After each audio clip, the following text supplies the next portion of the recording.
Welcome to CG aqua channel. రొయ్యల పెంపకంలో moulting గుల్ల కొట్టడం ఆగిపోయిందా? ఈడిటీఏ వాడినా మీ రొయ్యలు గుల్ల కొట్టడం లేదా? మీ రొయ్యలలో హార్డ్ షెల్ కనబడుతుందా?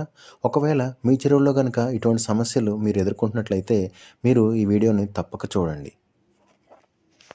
రొయ్య గుల్ల కొట్టడం అంటే ఏమిటి? మౌల్టింగ్ అనగా రొయ్య తన శారీరక పెరుగుదలలో వచ్చే మార్పులకు అనుగుణంగా దాని యొక్క బాహ్య చర్మం అనగా గుళ్ళను వదిలివేసి దాని స్థానంలో కొత్త గుళ్ళను ఏర్పాటు చేసుకోవడం. ఇది ఒక సహజమైన ప్రక్రియ. సో గుల్ల కొట్టడం అనేది రొయ్యలో ముఖ్యంగా 3 దశల్లో జరుగుతుంది. సో అది మొదటి దశ ఏంటంటే గుల్ల కొట్టే ముందు దశ. దీన్ని ప్రీ మౌల్ట్ స్టేజ్ అంటారు. అలానే గుల్ల కొట్టేటువంటి సమయంలో అంటే దీన్ని ఇంటర్ మౌల్ట్ అంటారు. అలాగే మూడవ దశ గుల్ల కొట్టిన తరువాతి దశ. దీన్ని పోస్ట్ మౌల్ట్ అని అంటారు. సో ఈ విధంగా రొయ్య తన యొక్క మౌల్టింగ్ని 3 దశల్లో జరుపుకుంటుంది. సో ఇప్పుడు మనము ఈ ప్రతి దశను కూడా దానిలో జరిగేటువంటి ప్రతి చర్యను కూడా మనం తెలుసుకుందాం. గుల్ల కొట్టే ముందు దీన్ని ప్రీ మౌల్ట్ అంటారు. ఇది మొత్తం 5 దశల్లో జరుగుతుంది. రొయ్య కంటిలో ఉండే వై అనే భాగం నుండి ఉత్పత్తి అయిన 20HE అంటే హైడ్రాక్సీ ఎగ్డోయసిన్ అనేటువంటి మౌల్టింగ్ సంబంధిత హార్మోను మౌల్టింగ్ను మొదలయ్యేలా చేస్తుంది. మౌల్టింగ్ సమయంలో పోషకాలు గుమిగూడడం వలన రొయ్య యొక్క హెపటోపాంక్రియాస్ అంటే రొయ్య పైన ఉండేటువంటి కాలేయం వంటి భాగము, ఇది చిన్న గింజలాగా కనబడుతుంది, బఠానీ గింజ ఆకారంలో ఉంటుంది. ఇది దాని యొక్క సైజు పెరుగుతుంది. రొయ్యలలో మౌల్టింగ్ జరిగే సమయంలో దానికి కావలసిన శక్తిని నిల్వలను కలిగి ఉంటుంది. రొయ్య గుళ్ళ తయారీలో ముఖ్య పదార్థమైన కైటిన్ అధికంగా ఉత్పత్తి అయ్యి కొత్త గుళ్ళ తయారీకి సహాయపడుతుంది. సో ఈ విధంగా హెపటోపాంక్రియాస్లో గుమిగూడినటువంటి ఆహార పదార్థాలను రొయ్య మౌల్టింగ్ జరిగేటప్పుడు దానికి కావాల్సినటువంటి అన్ని రకాల జీవక్రియలకు శక్తిని ఈ హెపటోపాంక్రియాస్ నుండి అది గ్రహిస్తుంది.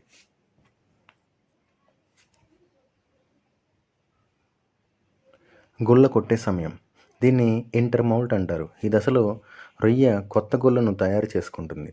ఈ దశ యందు రొయ్య మేత ఎక్కువగా తీసుకుని దాని నుండి గ్రహించిన పోషకాలను కండరాలు అంటే మాంసంగా మార్చుకుంటుంది.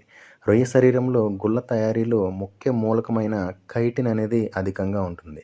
ఈ దశలో రొయ్యను కనుక మనం పరీక్షించినట్టయితే దీని యొక్క శరీరంలో కైటిన్ అనేది అధికంగా ఉత్పత్తి అయ్యి మనకి ఎక్కువ మోతాదులో ఉన్నట్టు మనకి తెలుస్తుంది. తర్వాతి దశ గుల్ల కొట్టిన తర్వాతి దశ. గుల్ల కొట్టిన తర్వాత అంటే పోస్ట్ మౌల్ట్ స్టేజ్. ఈ దశలో రొయ్య అనేది మౌల్టింగ్ చాలా కీలకంగా ఉంటుంది. సో ఈ దశలో మనకి రొయ్య అసలు మౌల్టింగ్ మొత్తం అంతా కూడా ఎక్కువగా ఈ దశే మనకి కీలకమైన దశ. ఈ దశలో రొయ్య కొత్త గుళ్ళతో వాతావరణాన్ని నేరుగా ఎదుర్కొంటుంది. సో ఏదైతే కొత్త గుళ్ళ ఏర్పడిందో పాత గుళ్ళ స్థానంలో ఆ గుళ్ళ అనేది డైరెక్ట్గా వాతావరణాన్ని ఎదుర్కోవాల్సి ఉంటుంది. ఈ దశలో రొయ్య చాలా మెత్తగా ఉండటం వలన కనిమరిజంకి గురి అయ్యి అవకాశం కూడా ఎక్కువ ఉంటుంది. ఈ దశలో రొయ్య శరీరంలోని ఎక్కువ మోతాదులో నీటిని గ్రహిస్తుంది. సో ఇది పాత గుళ్ళను వదిలివేయడానికి, శరీరంలో ఉన్న అన్ని భాగాలను వదులు చేసుకోవడానికి చెరువులో ఉన్నటువంటి నీటిని లోపలికి గ్రహించి తద్వారా పాత గుళ్ళను వదిలివేయబడుతుంది. కొత్తగా ఏర్పడిన గుళ్ళ చాలా పలుచగా మరియు సున్నితంగా ఉంటుంది. మౌల్టింగ్ ముగిసే సమయానికి ఈ విధంగా గ్రహించినటువంటి నీటిని తిరిగి మళ్ళీ బయటికి పంపించేస్తుంది. కొత్త గుళ్ళలో కైటిన్ పూరించడం వలన గుళ్ళ గట్టిబడి అది సాధారణ స్థితికి వస్తుంది. సో ఈ విధంగా రొయ్య తన చుట్టూ ఉన్నటువంటి చెరువు వాతావరణంలో నీటిని లోపలికి గ్రహించి తన యొక్క గుళ్ళను పాత గుళ్ళను వదులు చేసుకొని దాన్ని విడిచిపెట్టి తర్వాత కొత్త గుళ్ళను దానిపైన ఏర్పరచుకుంటుంది. ఈ విధంగా ఏర్పడినటువంటి కొత్త గుళ్ళ దానిలో ఉన్నటువంటి కైటిన్ ఇవన్నీ తక్కువగా ఉండడం మూలంగా అలానే అది అప్పుడే ఏర్పడినందువలన అది మెత్తగా ఉంటుంది. సో ఈ వీడియోలో కనుక మీరు గమనించినట్టయితే రొయ్య ఏ విధంగా తన యొక్క గుళ్ళని వదిలేస్తుందో మనం చూడవచ్చు.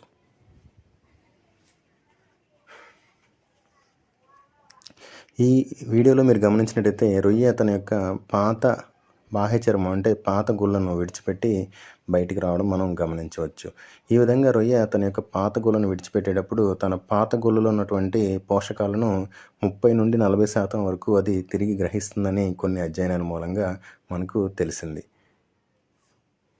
ఈ విధంగా రొయ్య తన గుళ్ళను కొట్టేటప్పుడు పాత గుళ్ళను విడిచిపెట్టి కొత్త గుళ్ళను కొట్టడానికి దాని శరీరంలో ఉత్పత్తి అయ్యేటువంటి హార్మోన్లే కాకుండా బయట వాతావరణం ఉన్నటువంటి కొన్ని రకాల పరిస్థితులు కూడా దాన్ని ప్రభావితం చేస్తాయి. మౌల్టింగ్ అనేది శరీరం నుండి విడుదలయ్యే హార్మోన్ల వల్ల జరిగినప్పటికీ ఈ హార్మోన్ల ఉత్పత్తి మరియు పనితీరు చాలా అంశాలపై ఆధారపడి ఉంటుంది. అవి ఏంటంటే శారీరకపరమైన అంశాలు, వాతావరణపరమైన అంశాలు మరియు ఆహార సంబంధమైన అంశాలు. సో వీటిలో మొదటగా శారీరకపరమైన అంశాలు. రొయ్యలో పెరుగుదల అనేది ఆగి దశల వారీగా జరుగుతుంది. రొయ్యలో మౌల్టింగ్ ఒక సహజమైన ప్రక్రియ. రొయ్యలో పెరుగుదల ఆగాగి దశల వారీగా జరగడం వలన దీన్ని స్ట్రాటిఫైడ్ గ్రోత్ అంటారు. చేపల్లో గమనించినట్టయితే ఇది కంటిన్యూస్ గ్రోత్గా ఉంటుంది. అది రొయ్యలలో స్ట్రాటిఫైడ్ అంటే ఆగి గుల్ల కొట్టిన తర్వాత మళ్ళీ పెరగడం, మళ్ళీ గుల్ల కొట్టడం, మళ్ళీ పెరగడం, ఇలా ఈ విధంగా డిస్కంటిన్యూస్ గ్రోత్ అనేది రొయ్యలలో మనం గమనించవచ్చు.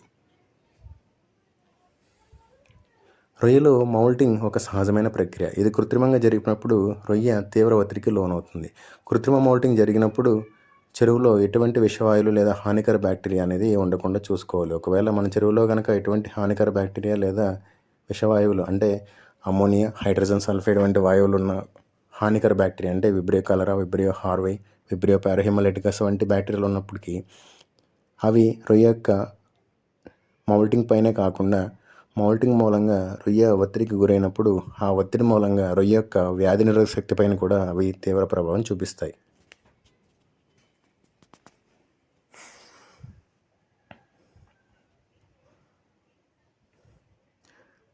ఈ విధంగా రొయ్యల చెరువులో ఉన్నటువంటి హానికర విషవాయువులు మరియు బ్యాక్టీరియాని మనం సమర్థవంతంగా నిర్వహించుకున్నట్లయితే మనం ఈ మౌల్టింగ్ను సజావుగా చేయించవచ్చు. అలాగే రొయ్యలు మౌల్టింగ్లో ఉన్నప్పుడు దానికి తగిన మోతాదులో కాల్షియం అందేలా చూడాలి. లేని ఎడల రొయ్య గుల్ల గట్టిపడడానికి ఎక్కువ సమయం పడుతుంది. ఈ సమయంలో రొయ్య గుల్ల గట్టిగా లేనందున ఇతర రొయ్యల వలన ఇది కొంచెం దీని యొక్క రక్షణ అనేది తక్కువ ఉంటుంది. ఎందుకంటే ఈ రొయ్య యొక్క గుల్ల మెత్తగా ఉండడం వలన వేరే రొయ్యలు దీన్ని తినడానికి అవకాశం ఎక్కువ ఉంటుంది. ఇలాగా వేరే రొయ్యలు దీన్ని తినేటువంటి స్వభావాన్ని కనిబలిజం అని అంటారు. కావున మౌల్టింగ్ సమయంలో రొయ్యలకు తగిన కాల్షియం విలువలను అందించినట్టయితే గుల్ల త్వరగా గట్టిపడి తద్వారా రొయ్య గుల్ల గట్టిపడడానికి కొంచెం అవకాశం ఎక్కువ ఉంటుంది.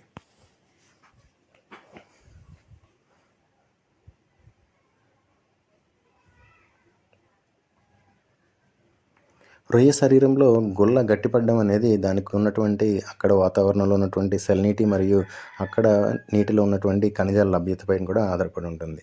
ఇప్పటివరకు శారీరకపరమైన అంశాలు చూసాము. ఇప్పుడు మరి వాతావరణపరమైన అంశాలు. రొయ్యల మౌల్టింగ్లో ఇది కీలక పాత్ర పోషిస్తుంది. ఎందుకంటే రొయ్యలు వెన్నెముక లేని జీవులు. వీటి రక్తంలో ఉండే హీమోసైనిన్ అనే నీలిరంగు రక్తవర్ణము వలన రొయ్య ఆక్సిజన్ను గ్రహించేటువంటి శక్తి చేపలతో పోలిస్తే చాలా తక్కువగా ఉంటుంది. మనం రొయ్యను, చేపను గమనించినట్టయితే రొయ్యలలో హీమోసైనిన్ అనేటువంటి రక్తవర్ణం ఉండడం వలన ఈ హీమోసైనిన్లో కాపర్ అనేటువంటి మూలకం ఉండడం వలన ఇది ఆక్సిజన్ను ఎక్కువగా రవాణా చేయలేదు. అదే మనం చేపలను గమనించినట్టయితే చేపల్లో ఉన్నటువంటి హీమోగ్లోబిన్ అనేది దానిలో ఉన్నటువంటి ఫెర్రస్ లేదా ఇనుముతో తయారైనటువంటి లోపల ఉన్నటువంటి ఒక రక్తవర్ణం మూలంగా ఇది ఎక్కువ ఆక్సిజన్ మాలిక్యూల్స్ని రవాణా చేయగలుగుతుంది. కావున రొయ్యలు ఎక్కువగా ఆక్సిజన్లో వచ్చేటువంటి మార్పులకు బాగా ఇబ్బంది పడడం జరుగుతుంది. రొయ్యలు వీటితో పాటుగా వాతావరణంలో వచ్చేటువంటి ఆక్సిజన్లో వచ్చేటువంటి మార్పులు, అలానే నీటిలోని లవణాల లభ్యత అంటే మినరల్ అవైలబిలిటీని పైన కూడా మనకి మౌల్టింగ్ అనేది ఆధారపడి ఉంటుంది. అలానే చెరువులోని విషపూరిత వాయువులు ఇందాక ఆల్రెడీ చెప్పుకున్నామండి. అమ్మోనియా, నైట్రేట్ లేదా హైడ్రోజన్ సల్ఫైడ్ వంటి విషపూరిత వాయువులు ఉన్నప్పుడు కూడా చెరువులో మౌల్టింగ్ అనేది సరిగా జరగదు. అలానే చెరువులో నీటి లవణీయత. చాలామంది రైతులు వెనామీను లో సెలినిటీ వాటర్లో కూడా సాగు చేయడం అనేది జరుగుతుంది. ఇలా లో సెలినిటీ వాటర్లో సాగు చేస్తున్నప్పుడు అక్కడ ఉన్నటువంటి సెలినిటీ 5 ppt లేదా 4 ppt కంటే తక్కువ ఉన్నప్పుడు ఆ నీటి యొక్క లవణాల శాతం అనేది తక్కువగా ఉండడం వలన రొయ్య మౌల్టింగ్లో దానికి కావాల్సినటువంటి అన్ని కీలకమైనటువంటి లవణాలు సరైన పాలల్లో అందకపోవడం మూలంగా అది మౌల్టింగ్కు కొంచెం అఘాతంగా ఏర్పడి మౌల్టింగ్ అనేది సజావుగా జరగదు. దీనిని మంచినీటి చెరువుల్లో సాగు చేస్తున్న రైతులందరూ గమనిస్తూ ఉంటారు. కావున ఈ విధంగా ఎవరైతే మంచినీటి చెరువుల్లో సాగు చేస్తున్నారో ఆ రైతులందరూ కూడా మౌల్టింగ్ సమయంలో రొయ్యలకు సరైన రీతిలో మినరల్స్ను, ముఖ్యంగా కాల్షియం, మెగ్నీషియం, ఫాస్ఫరస్ వంటి మూలకాలను అందజేసినట్టయితే అవి రొయ్య యొక్క గుల్ల కొట్టడంలోనే కాకుండా కొత్త గుల్ల ఏర్పడిన తర్వాత ఆ గుల్ల గట్టిపడడంలో కూడా కీలక పాత్ర పోషిస్తాయి.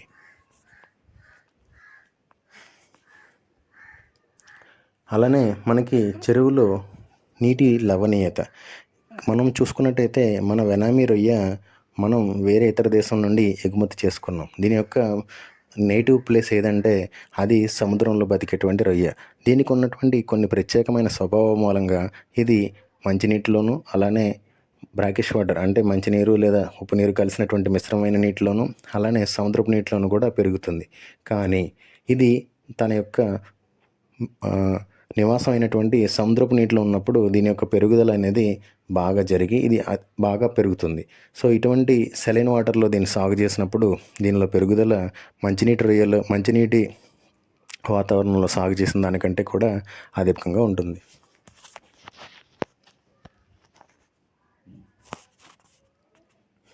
మౌల్టింగ్ సమయంలో రొయ్యలు సాధారణ పరిస్థితి కంటే ఎక్కువ మోతాదులో ఆక్సిజన్ తీసుకుంటాయి.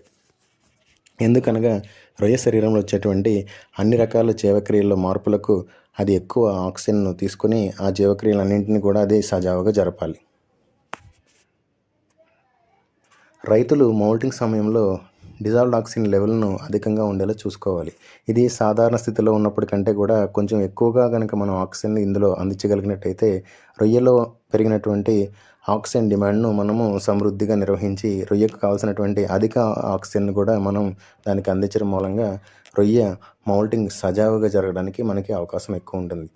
మౌల్టింగ్ సమయంలో రొయ్య అధిక మొత్తంలో నీటిని శరీరంలోకి తీసుకుంటుంది. కాబట్టి ఈ సమయంలో మన చెరువులో ఉన్నటువంటి నీటి నాణ్యత కూడా పాడవకుండా చూసుకోవాలి. ముఖ్యంగా ఈ నీటిలో ఎటువంటి కలుషితాలు కలవకుండా, అలానే ఈ నీటిలో ఉన్నటువంటి విషవాయువులైన అమ్మోనియా నైట్రేట్, అలానే హైడ్రోజన్ సల్ఫైడ్ వంటి విషవాయువులు అనేవి లేకుండా చూసుకోవాలి. ఇక్కడ ఈ చిత్రంలో మనం గమనించినట్టయితే డిఓలో రోజువారీ వచ్చేటువంటి మార్పులను గమనించవచ్చు. అంటే మనకి డిజాల్వ్డ్ ఆక్సిజన్ చెరువులో ఏ విధంగా మారుతుంది అంటే ఉదయం నుండి సాయంత్రం వరకు మనకి డిజాల్వ్డ్ ఆక్సిజన్లో మార్పులు ఏ విధంగా సంభవిస్తాయో గమనించవచ్చు. ఇక్కడ మనం చూసుకున్నట్లయితే రాత్రి 12 గంటల నుండి ఉదయం 6 గంటల వరకు మన చెరువులో ఆక్సిజన్ స్థాయిలు అనేవి చాలా తక్కువగా ఉంటాయి. దీనికి కారణం ఈ సమయంలో మనకు సూర్యరశ్మి అందుబాటులో లేని మూలంగా మన చెరువులో ఉన్నటువంటి ప్లాంక్టన్ అంటే ప్లవకాలు ఏవైతే ఉన్నాయో అవి కిరణజన సంయోగక్రియ జరుపుకోలేక ఆ సమయంలో అవి కిరణజన సంయోగక్రియ జరగకపోవడం మూలంగా ఆక్సిజన్ను ఉత్పత్తి చేయలేవు. ఎప్పుడైతే ఉదయం 6 గంటల నుండి సూర్యరశ్మి మనకు అందుబాటులో వస్తుందో ఆ సమయం నుండి ప్లాంక్టన్ తిరిగి తన యొక్క కిరణజన సంయోగక్రియ అంటే ఫోటోసింథసిస్ని జరుపుకోవడం మూలంగా అది ఆక్సిజన్ను విడుదల చేస్తుంది. మనం ఇక్కడ ఈ యొక్క గ్రాఫ్ని గమనించినట్టయితే ఉదయం 6 గంటల నుండి మధ్యాహ్నం 2 గంటల సమయం వరకు సుమారుగా ఈ యొక్క ఆక్సిజన్ లెవెల్స్ అనేవి పెరిగి గరిష్ట స్థానానికి చేరుతాయి. అదేవిధంగా 4 గంటల తర్వాత నుండి ఈ యొక్క ఆక్సిజన్ స్థాయిలు మళ్ళీ తిరిగి పడిపోవడం అనేది జరుగుతుంది. ఈ విధంగా పడిపోయేటువంటి ఆక్సిజన్ స్థాయిలు మన చెరువు యొక్క పరిస్థితులను బట్టి కొన్నిసార్లు తెల్లవారుజామున 2 గంటలకే మన చెరువులో ఉన్న ఆక్సిజన్ మొత్తం వినియోగించబడము, కొన్నిసార్లు ఉదయము 4 గంటల వరకు రావడము. ఒకవేళ చెరువును కనుక సమర్థవంతంగా కనుక నిర్వహించినట్లయితే ఇవి ఉదయం 6 గంటల వరకు కూడా మన చెరువులో ఉన్న ఆక్సిజన్ స్థాయిలు తగ్గకుండా మన చెరువులో ఉన్న రొయ్యలకు కావాల్సినటువంటి ఆక్సిజన్ అందించి మన చెరువులో డిఓ ప్రాబ్లమ్స్ రాకుండా చూస్తాయి. అందుకనే చాలా చెరువుల్లో రాత్రి 12 గంటల నుండి ఉదయం 6 గంటల వరకు ఈ డిజాల్వ్డ్ ఆక్సిజన్ సమస్యలు రావడానికి చాలా అవకాశాలు ఎక్కువ ఉండడానికి గల కారణం ఏంటంటే ఇదే.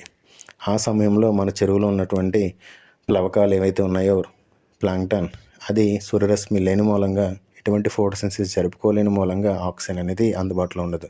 అదేవిధంగా ఈ సమయంలో వాతావరణంలో ఉన్న ఆక్సిజన్ కూడా తక్కువ స్థాయిలోనే ఉంటుంది. తదుపరి ఆహారపరమైన అంశాలు. ఈ ఆహార సంబంధమైన విషయాల్లో ముఖ్యంగా రొయ్యకు కొలెస్ట్రాల్, అలానే కార్బోహైడ్రేట్స్, అమినో యాసిడ్స్ అనేటువంటి ఆహార సంబంధమైనటువంటి పోషకాలు కూడా మౌల్టింగ్కి చాలా అవసరం. ఈ కొలెస్ట్రాల్ అనేది హెపటోపాంక్రియాస్లో నిల్వ ఉండబడుతుంది. ఇది మౌల్టింగ్కి ప్రికర్సర్ అంటే మౌల్టింగ్కి ఉత్ప్రేరకంగా పనిచేస్తుంది. ఈ కొలెస్ట్రాల్ మూలంగా రొయ్యలలో మౌల్టింగ్ సంబంధిత హార్మోన్ అయినటువంటి 20HE హైడ్రాక్సీ ఎగ్డాయిసిన్ అనేటువంటిది రొయ్య యొక్క కంటిలో ఉన్న వైభాగం నుండి ఇది ఉత్పత్తి అవుతుంది. దీని యొక్క ఉత్పత్తిని ఈ కొలెస్ట్రాల్ అనేది ఉత్ప్రేరిస్తుంది, అంటే ఉత్పత్తి అయ్యేలాగా ప్రోత్సహిస్తుంది.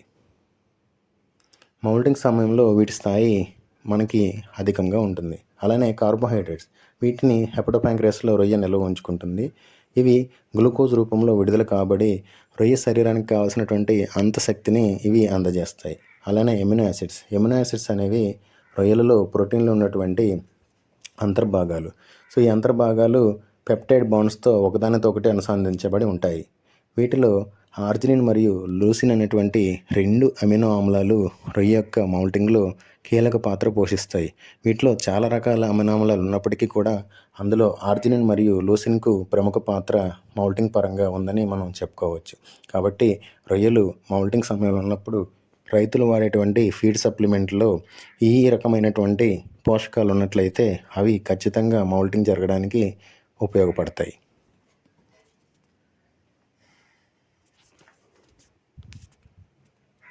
ఈ విధంగా రొయ్య తినేటువంటి ఆహార పదార్థాలలో ఈ పోషకాలు కనుక సమృద్ధిగా ఉన్నట్లయితే రొయ్యకు కావాల్సినటువంటి అన్ని రకాల పోషకాలు దానికి అందుబాటులో ఉండడం మూలంగా రొయ్య యొక్క మౌల్టింగ్ జరగడానికి మనకి మంచి పరిస్థితులు అనేవి ఏర్పడతాయి.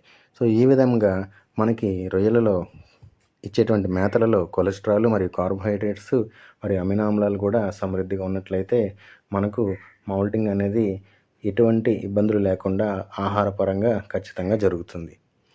సాగు సమయంలో మౌల్టింగ్పై ప్రభావం చూపేటువంటి అంశాలు. కొన్ని రకాల శాస్త్రీయ అధ్యయనాల అనంతరం రొయ్యను ఒత్తిడికి గురి చేసినప్పుడు కూడా రొయ్య గొల్ల కొడుతుందని మనకి నిరూపించబడింది.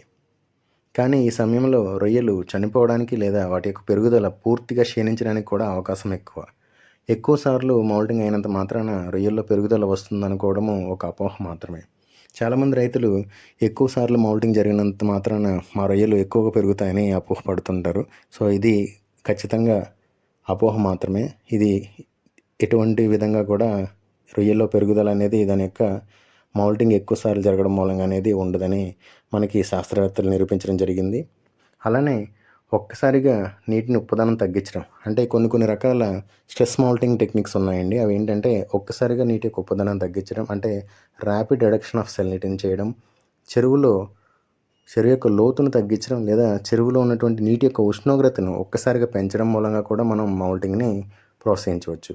అదేవిధంగా కొన్నిసార్లు మన చెరువులో ఉన్నటువంటి హై హార్డ్నెస్, అంటే అధికంగా ఉన్నటువంటి హార్డ్నెస్ మరియు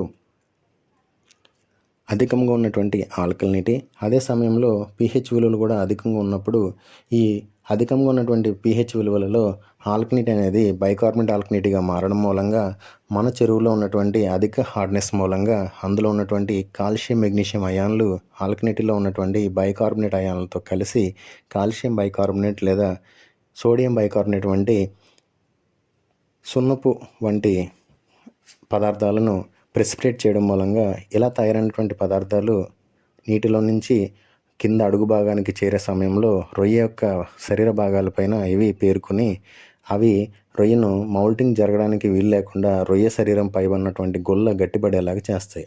సో ఈ పరిస్థితిని మనము హార్డ్ షెల్ అని అంటాం. సో ఈ హార్డ్ షెల్ గల ముఖ్య కారణం ఏంటంటే రొయ్యకు ఉన్నటువంటి స్వభావము దానికి దొరికినటువంటి కాల్షియంను అది పీల్చుకుని రొయ్య శరీరంపై నిల్వ ఉంచుకుంటుంది. సో ఈ విధంగా ఎప్పుడైతే మన చెరువులో అధిక pH ఉన్నప్పుడు, అలానే అధిక ఆల్కలినిటీ ఉన్నప్పుడు, అదేవిధంగా అధిక హార్డ్నెస్ దానికి తోడైనప్పుడు అక్కడ విడుదలైనటువంటి కాల్షియం మెగ్నీషియం అయాన్స్ ఇక్కడ ఉన్నటువంటి బైకార్బోనేట్ అయాన్స్తో కలిసి అక్కడ కాల్షియం బైకార్బోనేట్ లేదా సోడియం బైకార్బోనేట్ వంటి సున్నపు వంటి పదార్థాలు రొయ్య గుల్లపైన చేరి అవి రొయ్య గుల్లను గట్టిపడేలా చేసి రొయ్య గుల్ల కొట్టకుండా రొయ్యకు మౌల్టింగ్కు అఘాతంగా ఏర్పడతాయి. ఈ పరిస్థితిని మన రైతులు సాధారణంగా హార్డ్ షెల్ అని అంటూ ఉంటారు. సో ఈ విధంగా ఏర్పడినటువంటి హార్డ్ షెల్ మూలంగా రొయ్య శరీరం బాగా గట్టిపడిపోయి, అంటే రొయ్య గుల్ల బాగా గట్టిగా అయిపోయి రబ్బర్ వలె మారి అది మౌల్టింగ్ కొట్టకుండా కొన్నిసార్లు మౌల్టింగ్ జరగలేక కూడా ఇవి చనిపోవడం అనేది జరుగుతుంది. సో దీనికి గల కారణము మన చెరువులో ఉన్నటువంటి అధిక హార్డ్నెస్ మరియు అధిక ఆల్కలినిటీ మరియు అధిక pH. ఎప్పుడైతే మన చెరువులో హార్డ్నెస్ ఎక్కువ ఉంటుందో అటువంటి చెరువుల్లో pHను 8.5 కంటే ఎక్కువ పెరగనీయకుండా చూసుకున్నట్లయితే మనకి అధిక హార్డ్నెస్ మూలంగా రొయ్య ఏదైతే గట్టిపడిపోతుందో ఇలాంటి పరిస్థితులు అనేవి ఎదుర్కోకుండా మనం మన రొయ్యలను కాపాడుకోవచ్చు. ఎందుకనగా ఈ అధిక హార్డ్నెస్ అధిక pH ఉన్నప్పుడు మాత్రమే అది ప్రెసిపిటేషన్ అనేది జరుగుతుంది. ఆ ప్రెసిపిటేషన్ అనేది జరగకుండా ఉండాలంటే మన యొక్క చెరువు pHని మనం నియంత్రించుకున్నట్లయితే ఆ ప్రెసిపిటేషన్ని ఆపుకొని తద్వారా రొయ్య గుల్లపై పేరుకోబడినటువంటి కాల్షియంను నిరోధించవచ్చు.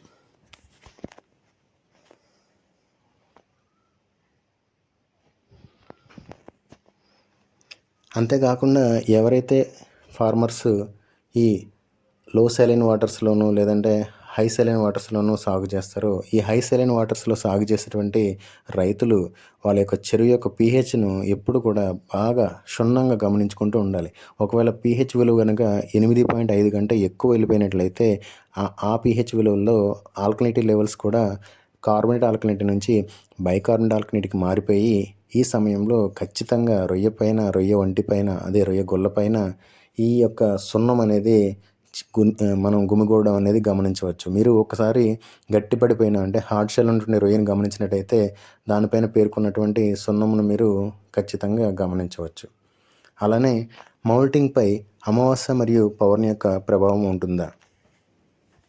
రొయ్య గొల్ల కొట్టడంపై అమావాస్య మరియు పౌర్ణమి యొక్క ప్రభావం ఉంటుందని కొన్ని రకాల శాస్త్రీయ అధ్యయనాల అనంతరం మౌల్టింగ్ చక్రంపై అమావాస్య మరియు పౌర్ణమి ప్రభావం చూపుతాయని నిర్ధారించడమైంది. రొయ్యలు అమావాస్య రోజున ఎక్కువగా మౌల్టింగ్ అవుతాయి. ఎందుకనగా అప్పుడే గొల్ల కొట్టిన రొయ్యలు కనిబలిజంకు గురి కాకుండా ఇతర రొయ్యల నుండి రక్షణ పొందడానికి ఈ అమావాస్య రోజులు అనేవి వాటికి బాగా ఉపయోగపడతాయి. కావున రొయ్యలు మిగిలిన రోజుల కంటే కూడా అమావాస్య రోజున మౌల్టింగ్ అవడానికి ఎక్కువ అవకాశం అనేది ఉంది.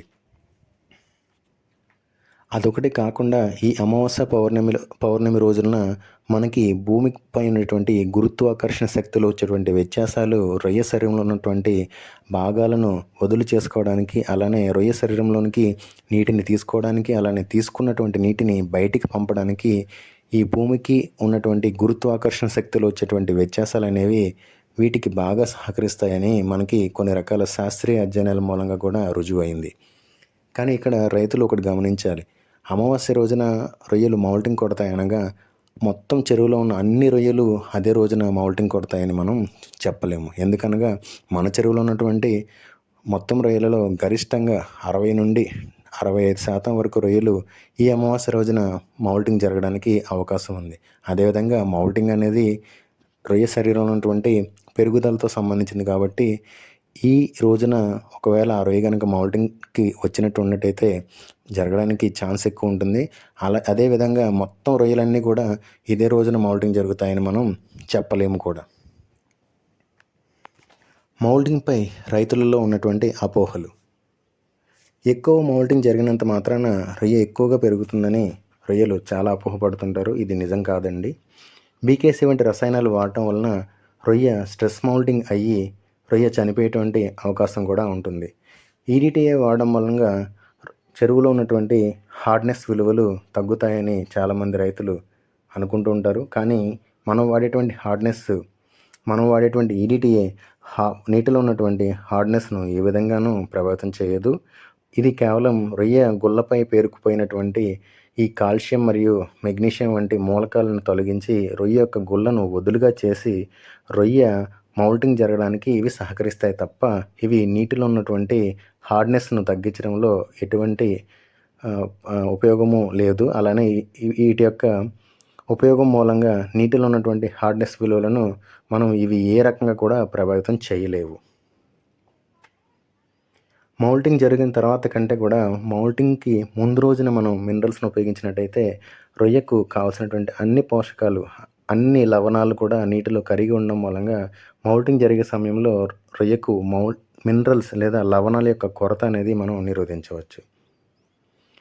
మినరల్స్ను తక్కువ pH అంటే 6 pH కంటే కూడా సాధారణ pH అంటే 7.5 నుండి 8.5 ఉన్నప్పుడు ఉపయోగిస్తే రొయ్య వాటిని బాగా గ్రహిస్తుంది. ఎప్పుడైతే మనకి లో pHలో మనం మినరల్స్ని అప్లై చేస్తామో అవి నీటిలో కరగకుండా మన రొయ్యకు అందుబాటులో లేని స్థితిలోకి వెళ్ళిపోతాయి. కాబట్టి మనం ఎప్పుడు కూడా మన చెరువులో ఉపయోగించినటువంటి మినరల్స్ అన్నింటినీ కూడా 7.5 నుండి 8.5 pH ఉన్నప్పుడు మాత్రమే ఉపయోగించినట్టయితే అవి నీటిలో పూర్తిగా కరిగి మన రొయ్యకి అందుబాటులోకి వస్తాయి. తద్వారా నీటిలో కరిగి ఉన్నటువంటి ఈ లవణాలను గ్రహించిన రొయ్య మౌల్టింగ్ను సజావుగా జరుపుకుంటుంది.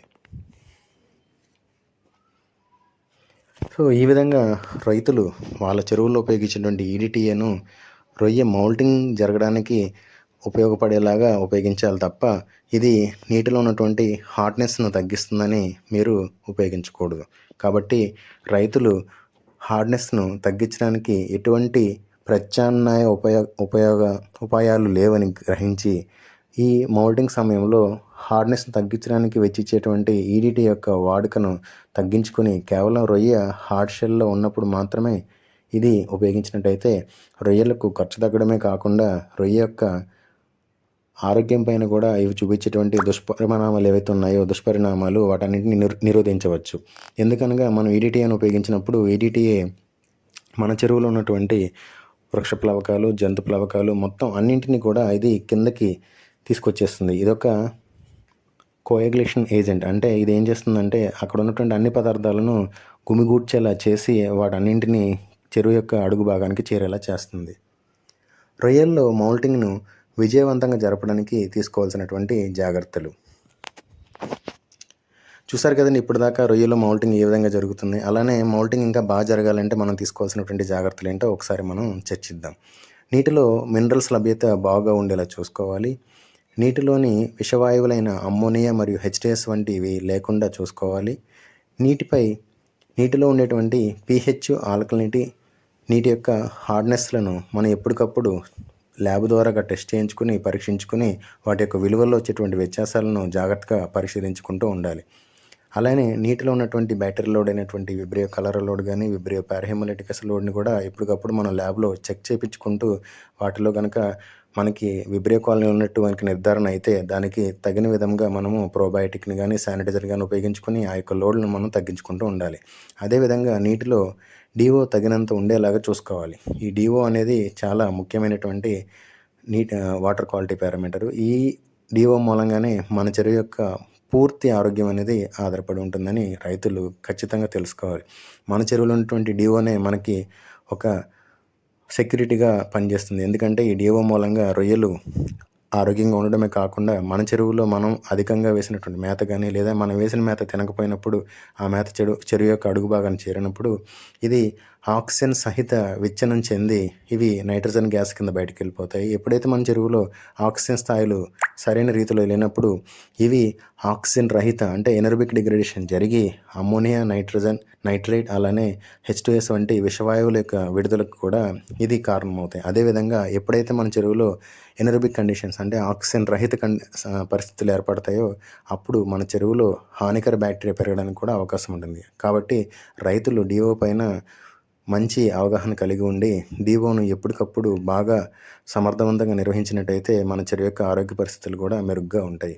చెరువుల్లో ముఖ్యంగా కాల్షియం మరియు ఫాస్ఫరస్ విలువలను కూడా బాగా ఉంచినట్టయితే రొయ్య గుల్ల కొట్టినప్పుడు గుల్ల గట్టిపడడానికి కూడా ఇవి బాగా ఉపయోగపడి మనకు మౌల్టింగ్ అనేది సజావుగా జరుగుతుంది.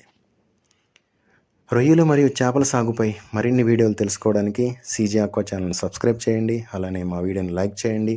అలానే మా ఛానల్లో అప్లోడ్ అయ్యేటువంటి అన్ని వీడియోలను వీక్షించి రొయ్యల సాగులో లేదా చేపల సాగులో మీకు వచ్చేటువంటి అన్ని సందేహాలను నివృత్తి చేసుకోండి. అంతేకాకుండా ఈ వీడియోను నచ్చినట్టయితే లైక్ చేసి మీకు వేటిపైన వీడియోలు కావాలనుకుంటున్నారో వాటిని కామెంట్ రూపంలో మాకు తెలియజేసినట్లయితే మేము వాటిని పరిశీలించి మీ యొక్క కామెంట్ స్పందించి దానిపైన మేము మరిన్ని వీడియోలు చేసి మీ యొక్క సందేహాలను సమర్థవంతంగా మీకు క్షుణ్ణంగా తెలియచేయడానికి మాకు అవకాశం ఉంటుంది. Thanks for watching CG Aqua channel.